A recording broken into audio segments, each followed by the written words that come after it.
Hello book lovers, and welcome back or welcome to Nat Cat's Bookish Cafe. Today I am here to do the mid-year freakout tag. Alright guys, I am finally getting around to doing this tag. I've been watching everyone else's videos and I've been super excited to film my own version of it. I will have all the questions that I answer in this tag listed down below. I have to admit, I don't know who the original creator is. I know I've seen a few different versions of this tag. I just grabbed the questions from someone else's video a couple weeks ago, so I don't even remember who I grabbed it from, so sorry about that. But I believe there are 13 questions to this tag, and so I'm going to go ahead and go through answering all of those, and then I will have some additional information at the end of the video about how my year is going. So without further ado, we'll go ahead and jump in with question number 1. So the first question is a big one, and that is, what is your favorite book so far? And I have 3 options because obviously I couldn't narrow it down to just one. The first is an audiobook that I recently read and gave 5 stars, and that is We Could Be So Good by Cat Sebastian. This was honestly a book I kind of spontaneously picked up. I saw someone else reading it. It was Pride Month. I have read books by this author in the past and have enjoyed them, so I decided to give it a try and had so much fun. This is a historical queer novel between 2 men who work at a newspaper. It has a lot of great humor. It has some slight found family aspects to it, as well as far as finding a safe place in the queer community within the 50s, because obviously it was not okay to be queer back then. So it definitely was an aspect of your life that you felt that you needed to hide. But I thought this book did a great job of balancing the fear that came with being queer at that time, but also the joy that came with being queer when you found the right people to be around. The other 2 books that I have are physical books that I read, and both of these I gave 5 stars. The first thing is Everything I Never Told You by Celeste Ning. This is a beautiful story that follows a family both before and after the death of their favorite daughter. This is once again set in a historical setting. I believe this one is the 70s, yes. And I absolutely love the exploration of family relationships, of the stress that is placed on certain children whose parents are kind of, in a way, living through them. We are dealing with some parents whose lives have not gone the way that they wanted, and they're putting a lot of their hopes and dreams on this daughter who has now passed away, and the family is definitely falling apart because this daughter was kind of someone that everyone orbited around. So this was a really heartbreaking story. It was really short, really addictive. Highly suggest checking it out. The other physical book actually has a similar theme in a way, and that is The Death of Vivek Oji by Kweki Emezi. If you put a gun to my head and told me which book was my favorite this year, this would be the book that I select. Once again, we are dealing with a family and we are following them before and after the death of one of their members. In this case, we have a young man who is found dead on his mother's porch, and she starts to try to figure out what happened to her son.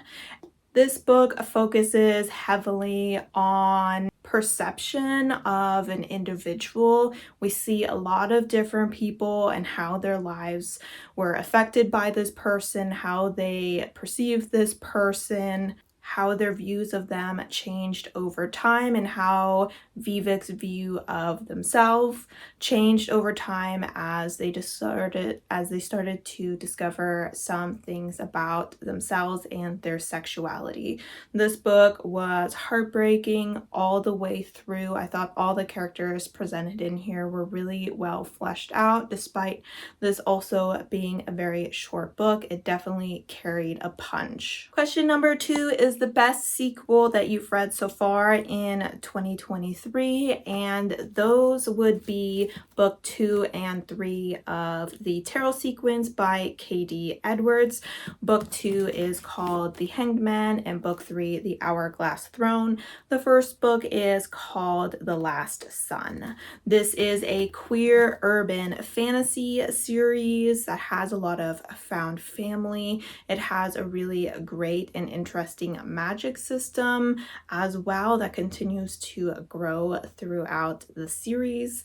I think we follow some really lovable and interesting characters, and just watching them grow, watching their family grow, their powers grow, has been just so much fun. This book, or the series, does a great job of balancing like really sweet, tender moments, good humor, with some actually pretty dark content. So before you get into this series, definitely go ahead and check some trigger warnings for it. Question number 3 is a new release that you haven't gotten to yet but really want to.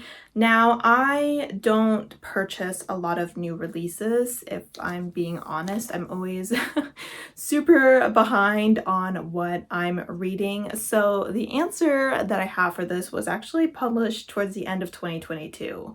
I do own a couple books that were published this year, but I'm not really prioritizing those.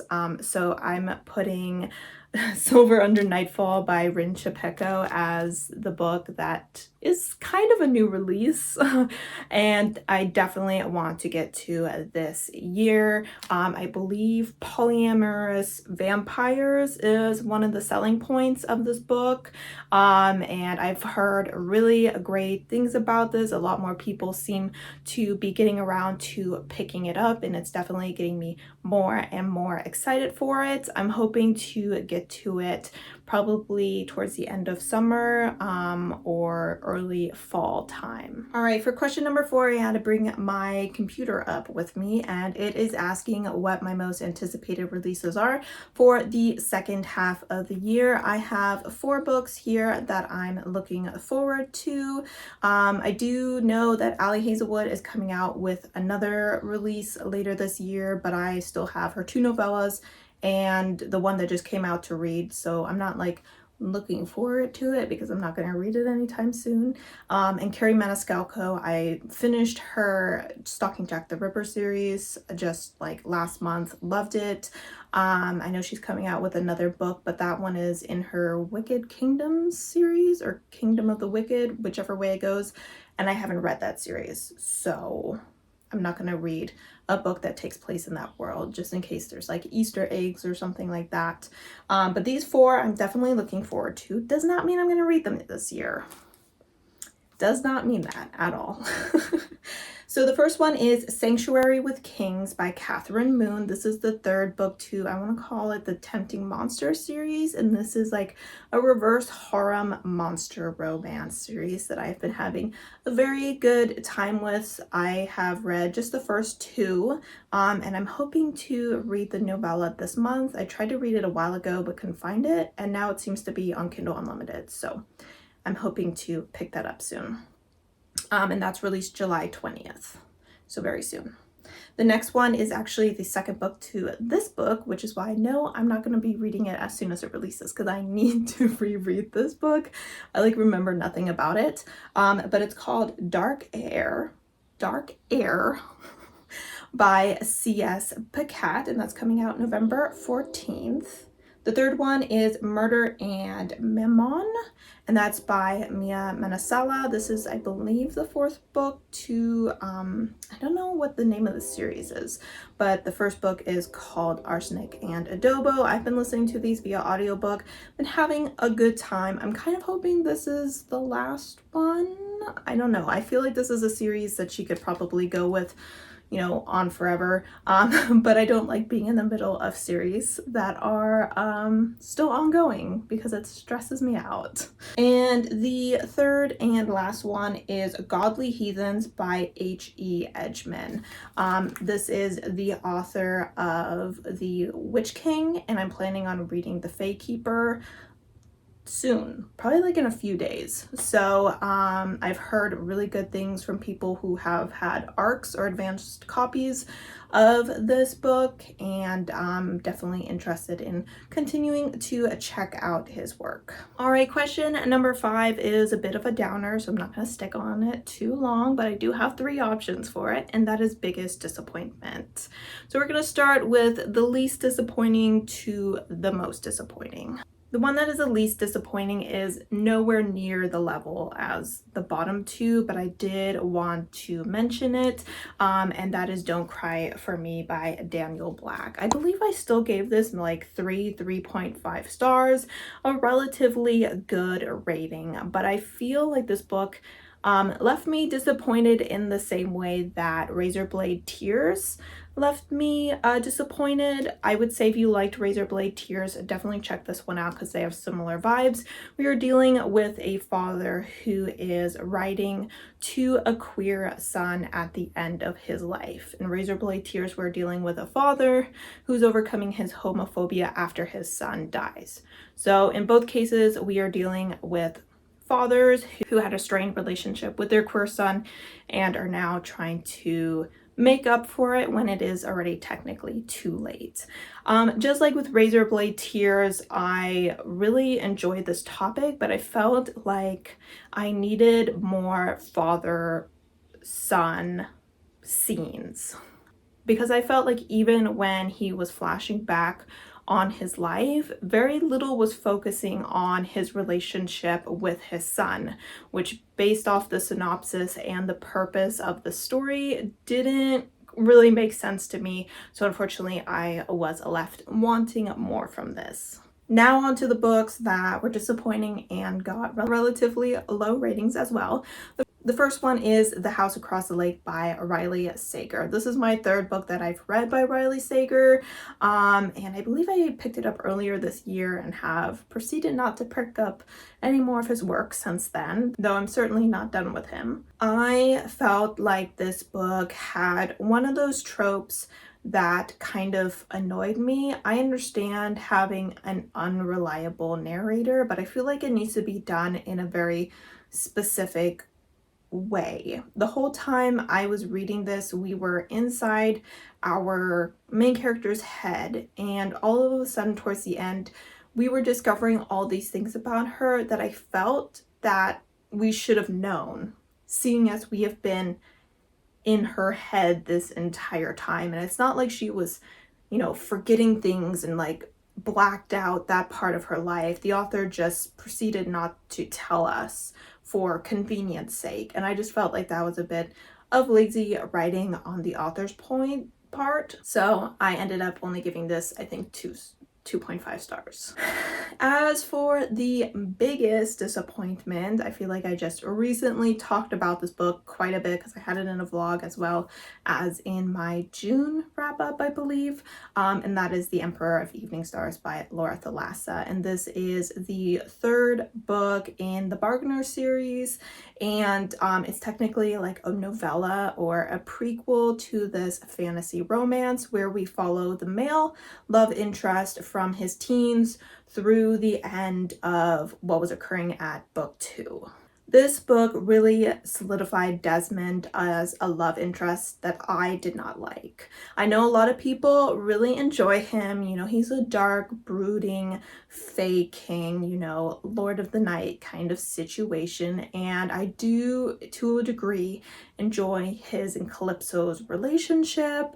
But I think that's mostly because I really like Calypso as a character and him not so much. And this book, the third one, seeing things from his point of view, made their earlier relationship when she was still 16 very inappropriate and uncomfortable to read about. So it definitely presented him as a bit of a pedophile. So definitely did not vibe with that at all. I think I ended up giving this book maybe 2.5 stars, but it probably deserves less. I really hope that I don't look like I'm as hot as I feel, because it is warm out here, guys.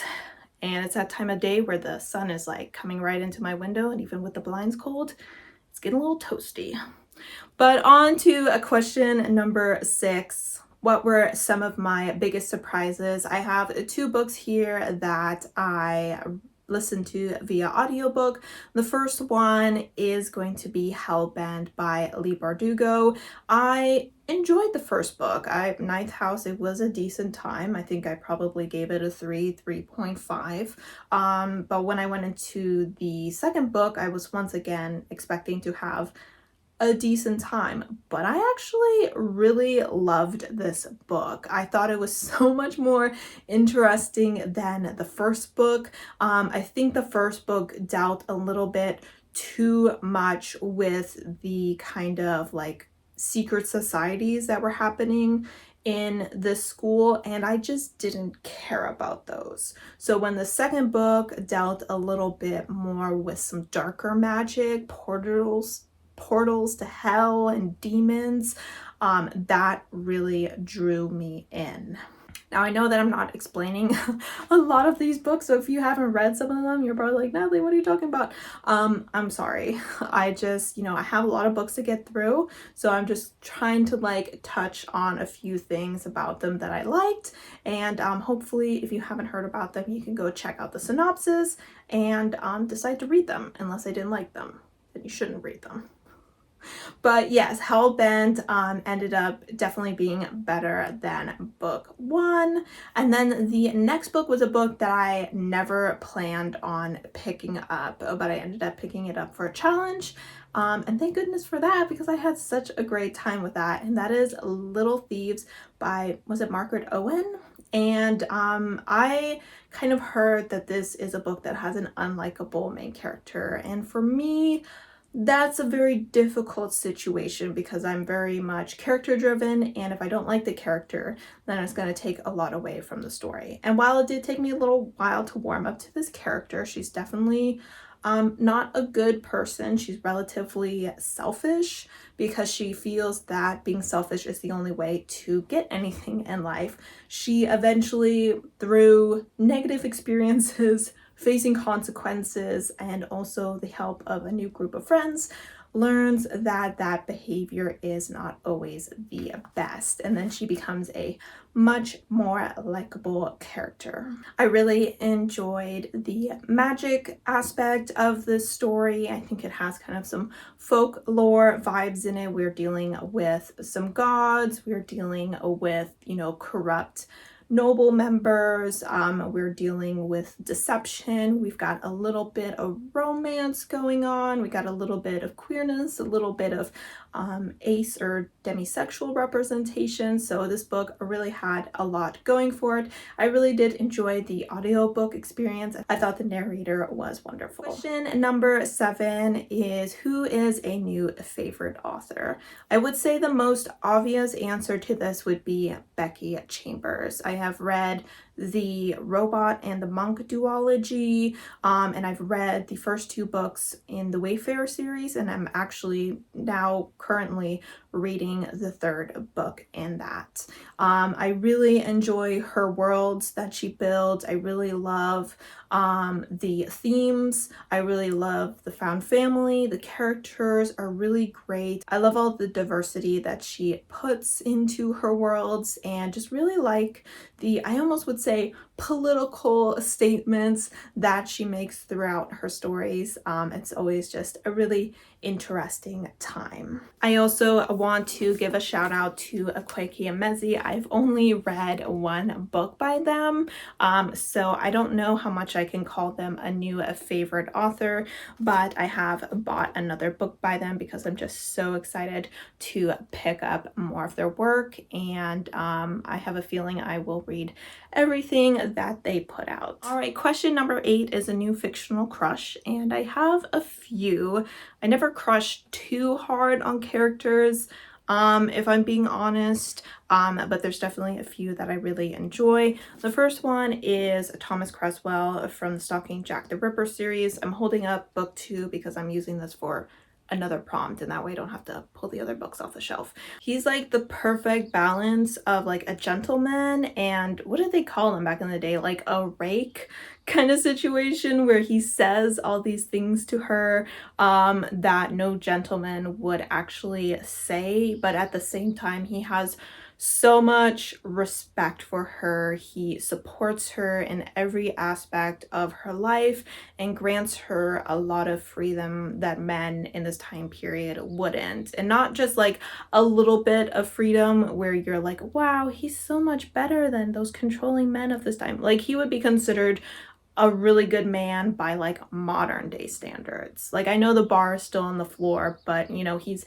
taken a good jump over that bar. So I absolutely love him and Audrey's relationship. Next we have Rune and Brand. I would be happy in a relationship with both of them at the same time. I think that they have such a unique and wonderful relationship. It is a platonic relationship, but it is such a deep-seated brotherhood that has been ingrained in them since pretty much birth, and I just don't think that you will find two more compatible characters in any book. Katie Edwards does such a wonderful job of like walking that line of like, you're satisfied that they're just friends, but at the same time you wouldn't mind if he just nudged it over to lovers. And it's such a fun yet frustrating relationship to watch, and it's just brought me so much joy. So I love them both. They're also both very protective, wonderful father figures, so I have a lot of respect for both of them. And the final character I have is Sisyx from A Long Way to a Small Angry Planet. I just had a crush on her. I don't know what else to say. She's like a lizard woman. I thought that the way the narrator made her talk was kind of sexy, so I was like, hello. I really also liked the dialogue that she had with the other characters. She stated a lot of things that I agreed with, so I just really connected to her. Next we have a question 9, which I feel is very similar to question 8, and honestly you could kind of like put all these people in both categories, and that is a new favorite character. The first one that I have is Nathan from Everything I Never Told You. I enjoyed all the characters in this book, but I felt like Nathan was the one that I latched to the most. I felt like the way his character changed and his kind of reaction to his sister changed and what he wanted out of life. I just felt like his emotions in this book were the strongest. I felt like he stood out the most. He kind of felt like the main character, even though everyone has a place in the spotlight. He seemed to kind of be the one to really represent what condition the family was. Distancing himself from his sister seemed to kind of herald the beginning of the end. He seemed to be the one that expressed the most rage, the most guilt, the most sadness throughout the story. So I just felt like he was a really visceral character, and so I really attached to him throughout the story, and thought that he added a lot to it. The next character I chose for less serious reasons, and honestly they probably should have been in the new crush category, and that is London from Love and Other Disasters by Anita Kelly, I believe it was. I just thought London was a sturdy character, a passionate character, a driven character, and honestly just a really sexy character. So I really, really enjoyed this romance. I liked both of the characters, but London definitely was the one that I was more attracted to. All right, question number 10 is a book that made you cry, and I'm just going to hold up some books real quick because I got a few of them. The nonfiction book I have is Know My Name by Chanel Miller. This does deal with sexual assault, but surprisingly it wasn't the kind of harrowing parts that made me cry. It was the moments that brought me hope to humanity.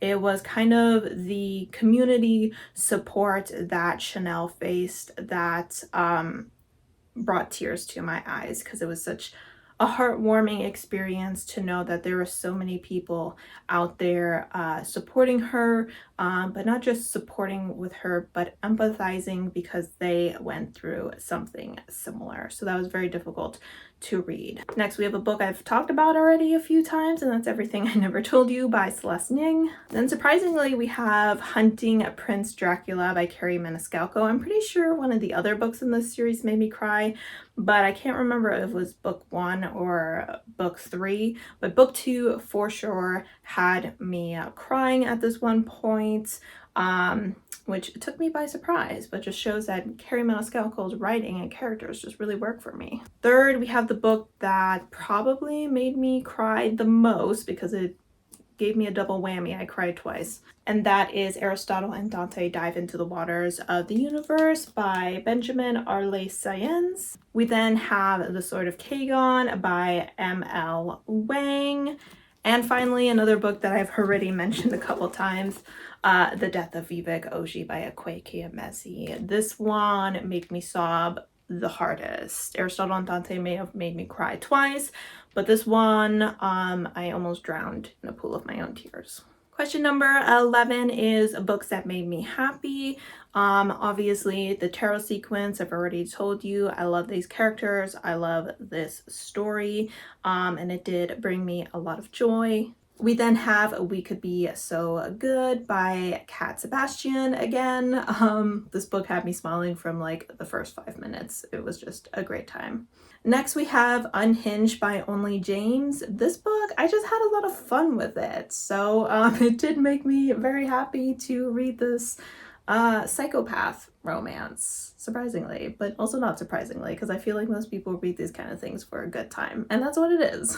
And lastly, we have A Prayer for the Crown Shy by Becky Chambers. This is the second book in the Monk and Robot series, or is it Robot and Monk series, whatever it's called. I did enjoy the second book a little bit more. I really enjoyed watching these two characters kind of branch out and interact with other people, and once again I really enjoyed the writing, the characters, and the messaging of this book. All right, and for question number 12, we have the most beautiful book that you've bought so far this year. I have 3 options here, and they were all in my most recent book haul, so if you want to see all the books I recently bought, go ahead and check it up above. But the 3 that I have, the first one is rather simple. I just love a black and purple combination. That is Saints by Sierra Simone. Next, we have Cemetery Boys by Aiden Thomas. This is a queer YA story that I've always loved the cover of. I also really enjoy the back of it. And the final book is the 3rd volume, To Heaven Official's Blessing. It's just a cute book. Look at those two. And it's got beautiful art on the inside. And look how cute that is.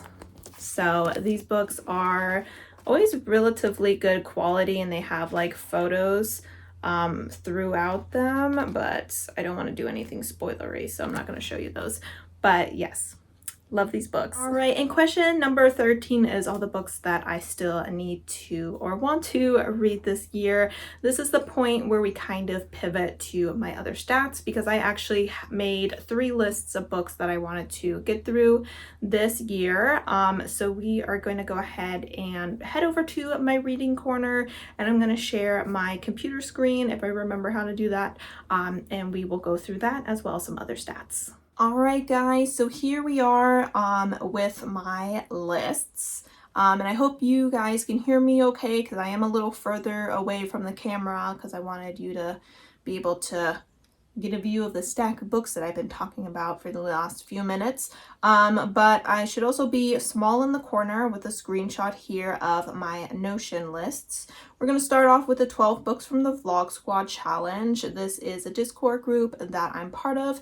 At the end of last year, everyone put some of their favorite books into a spreadsheet, and we chose 12 books from that to read throughout the year. I have read 7 of them so far, so we are on track, which is good.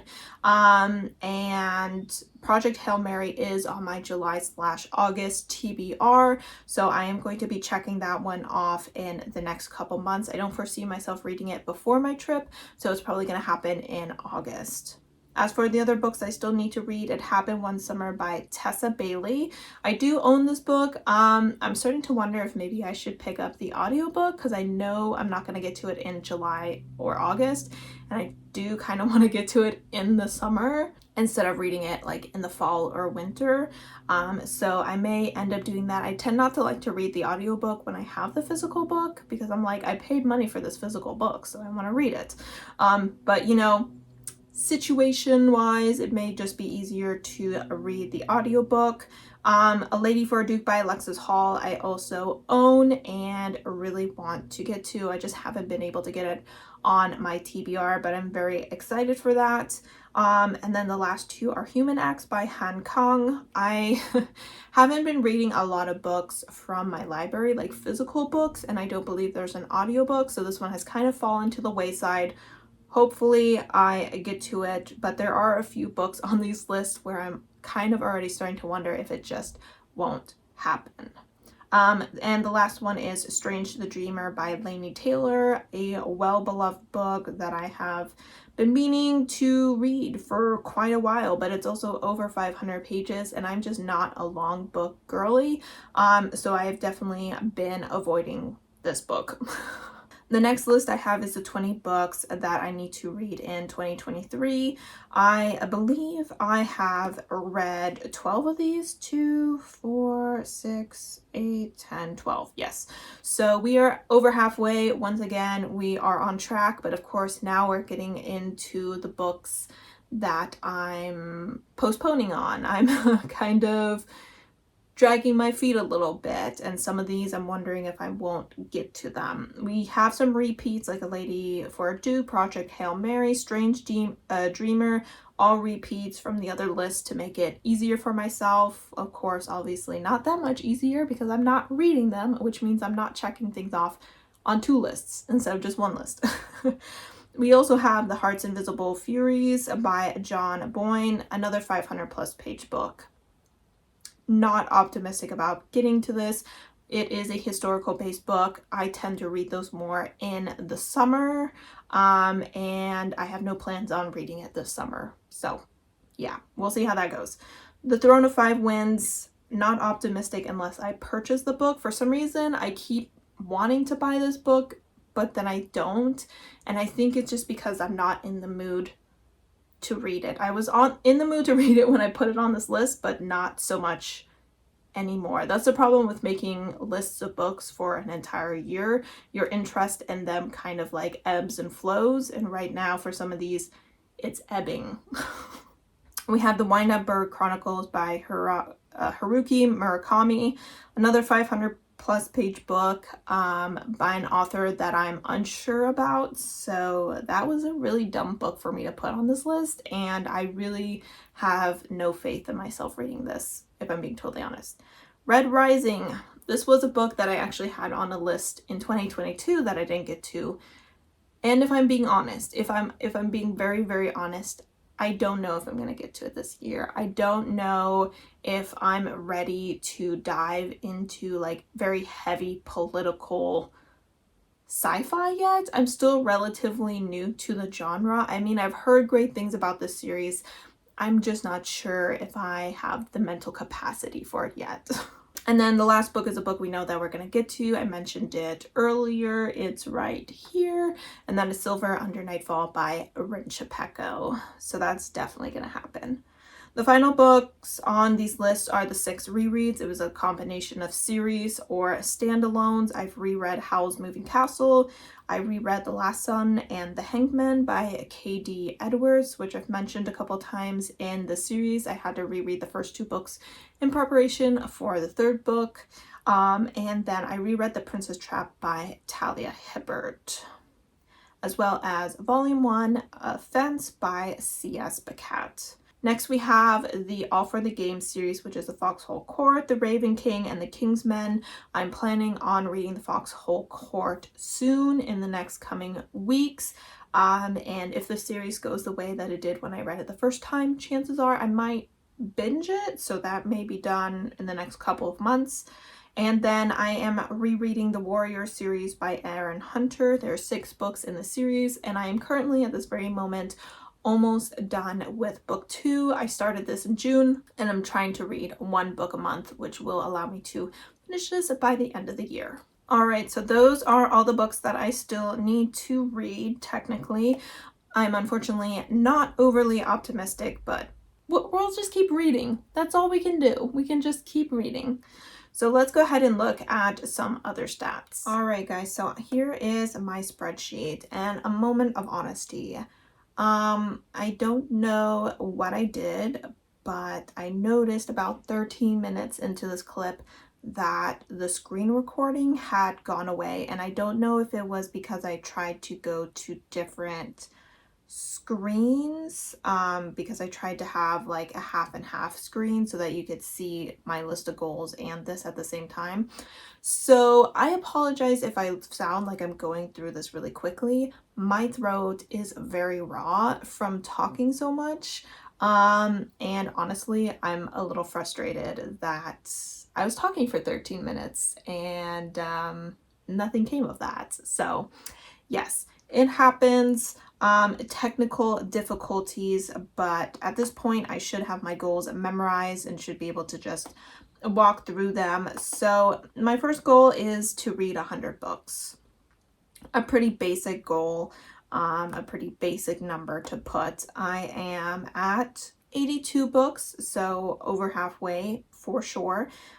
Well on track for that. And while we're here, we might as well look at some of these other stats real quick. I've read a total of 14,392 pages.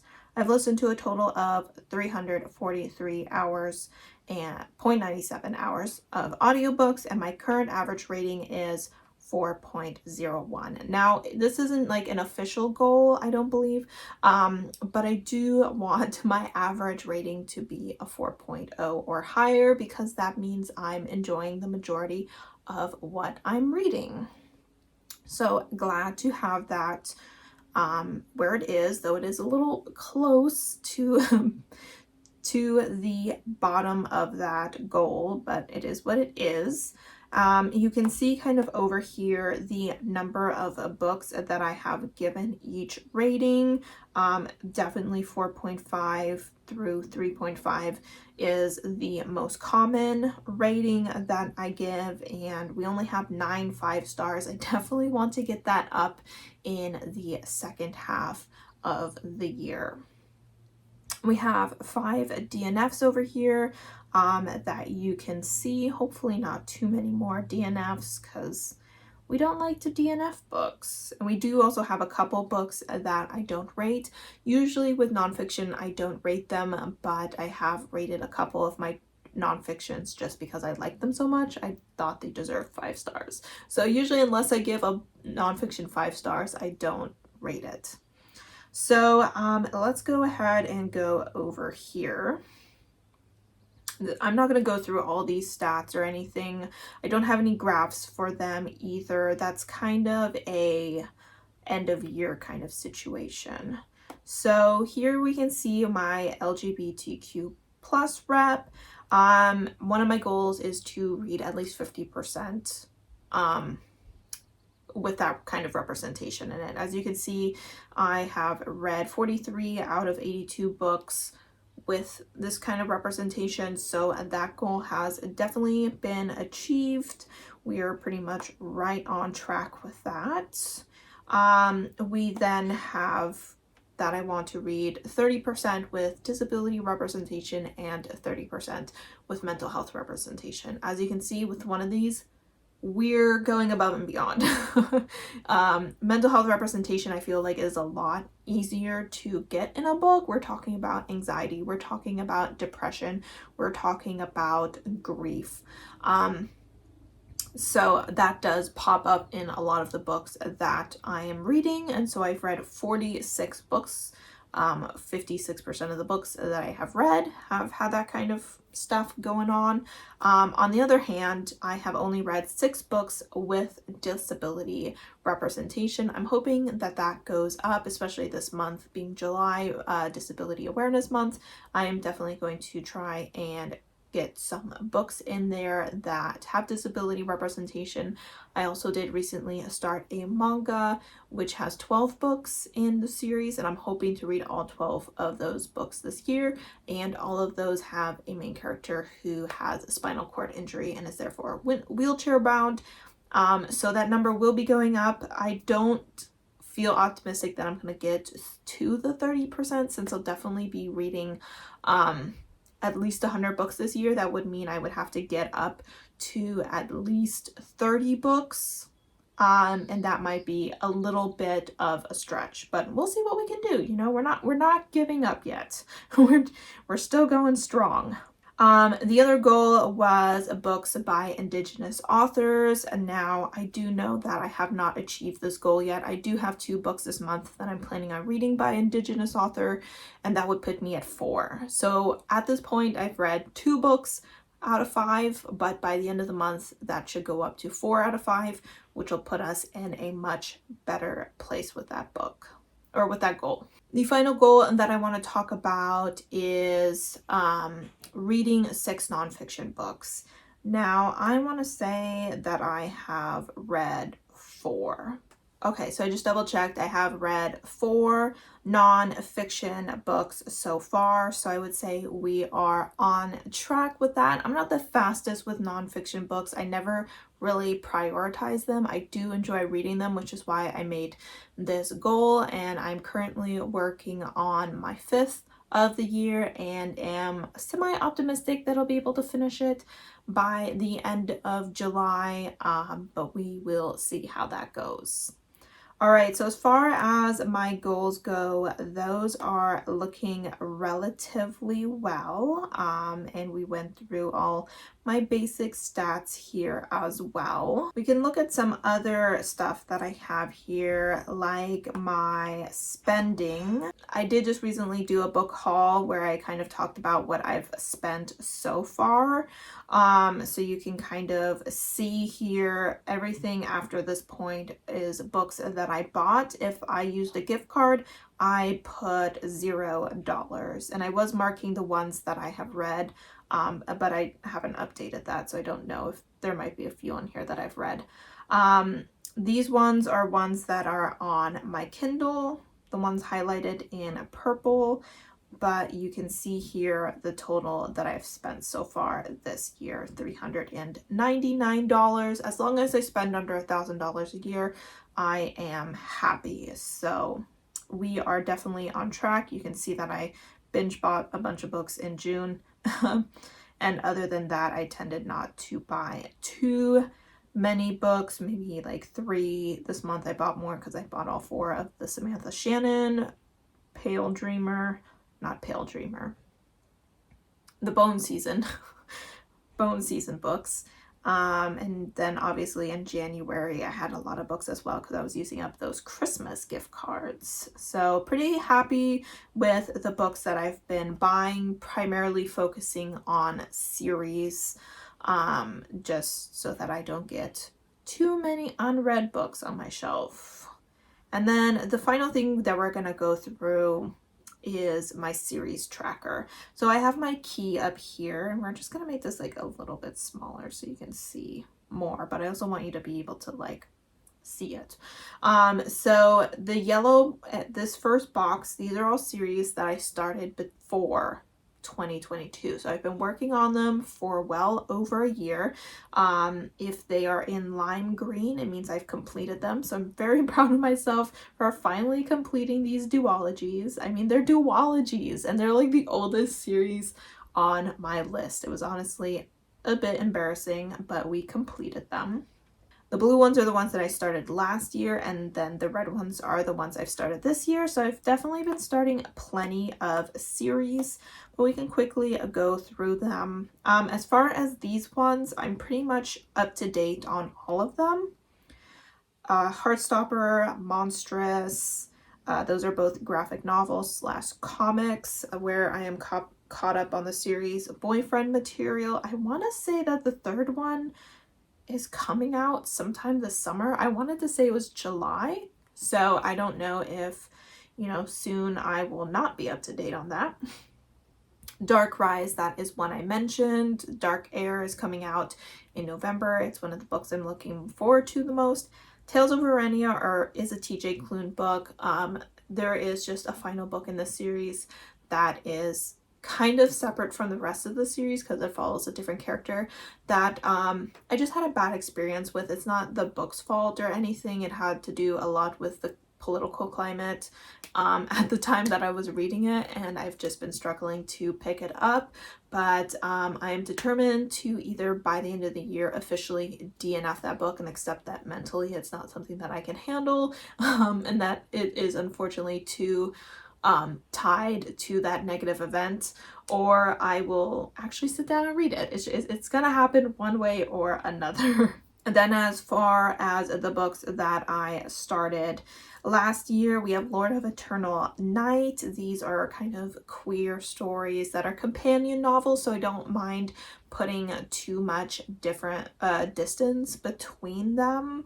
I believe book 3 is definitely out, and the author has been advertising book 4 on Instagram. So the first one, I want to say the author's name is Ben Alderson, and the first one is kind of like a Beauty and the Beast retelling.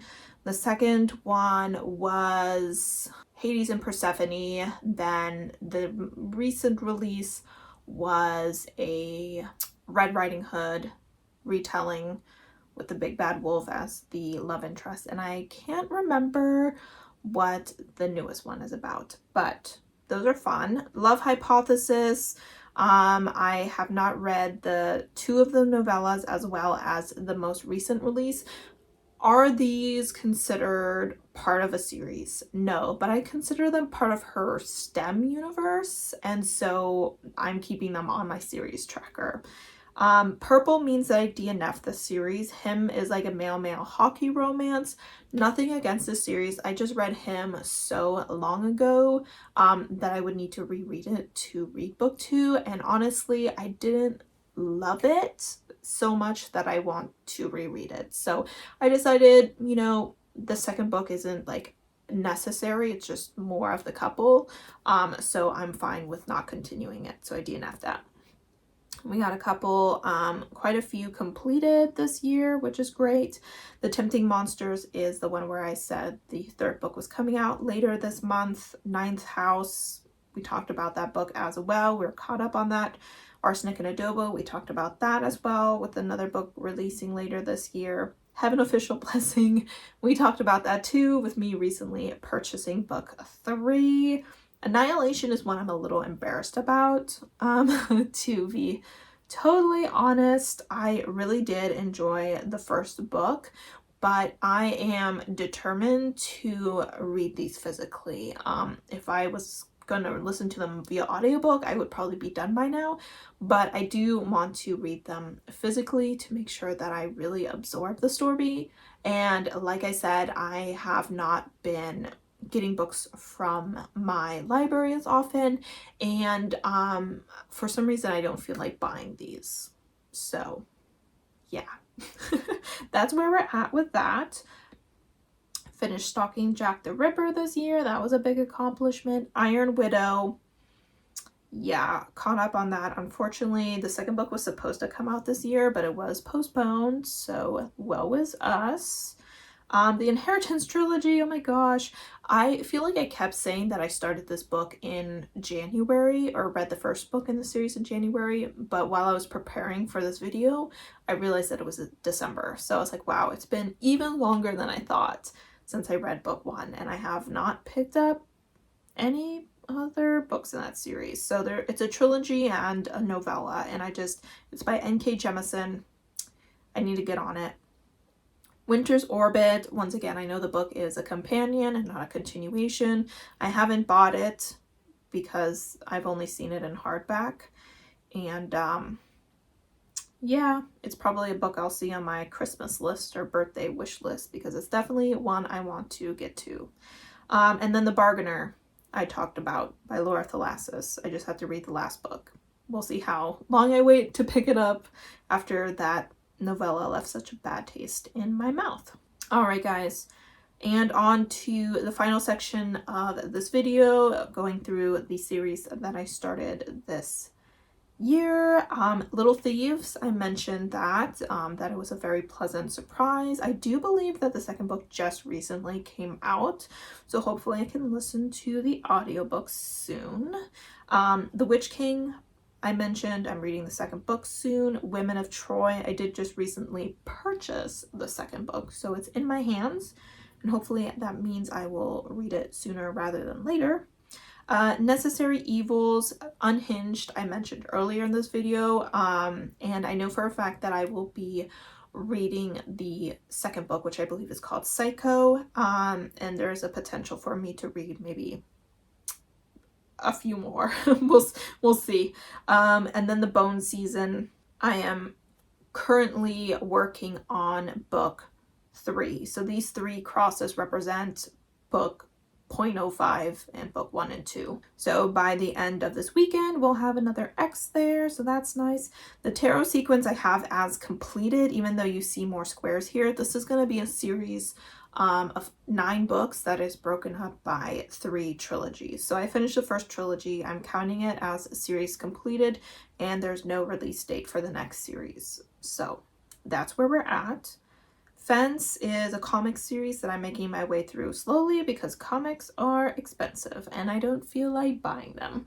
But I do own the third book in the series, so hopefully I make progress in that. I do follow a couple people that do something called Squash That Series, and I believe there's another round happening in August, so hopefully I make some progress on my series when that happens. Unwind is a series by Neil Shusterman that I'm on the edge about. I think I'm gonna DNF it. I really enjoyed book 1. Don't get me wrong, highly recommend it. But I listened to it via audiobook and my library does not have any of the other books as audiobooks. And I just know I'm never going to read them physically. I just know that. And I felt like it ended at a place where, yeah, it's not like a completed story, but I'm okay with not moving forward. So I haven't marked it as DNF yet, but that's definitely something that could happen. Silver in the Woods. These are novellas and they're hella short, so I should just read it. Long Way to a Small Angry Planet. I'm currently listening to book 3, as I think I mentioned. So we're making progress on that. Spoiler alert, I gave the first book 5 stars, but I feel like a lot of people didn't like book 2 and 3 as much, so I've been too nervous to pick them up. So yes. Well, that was unexpected. I'm caught up on. Wicked Fox, I unfortunately DNF'd. That was disappointing. Blood Debts. I didn't know this was a series when I picked up this book, so womp womp for me. I'm caught up on it, but you know, now I have to wait for the next book. The Singing Hill Cycle. When I was looking through this graph earlier today, I was like, what the heck is that? Like, I just recently started it, but it's by Nevo, and this should, I think, have at least 4 spaces, because I think there's 4 books in the series. I don't know what color this is. There we go. So yeah, so that's like The Empress of Salt and Fortune. So I read the first book, and these are relatively short, so hopefully I gradually but quickly make my way through them. Then we have the Warrior series, which I mentioned when I was talking about my rereads. I'm currently rereading book 2, so that should also be done by the end of this weekend. And then here is that manga that I was talking about with the disability representation, Perfect World. And I'm hoping to read all 12 of those this year. So yeah. All right, guys, that is the end of this video. I have no idea how chaotic that turned out due to some of the technical difficulties that I had there towards the end, but I hope that you had a good time. Of course, let me know your answers to any of these questions down below, especially when it came to your favorites of the year so far, so I can check them out as well. As always, thank you so much for supporting my channel by watching my videos, and I hope to see you next time. Bye!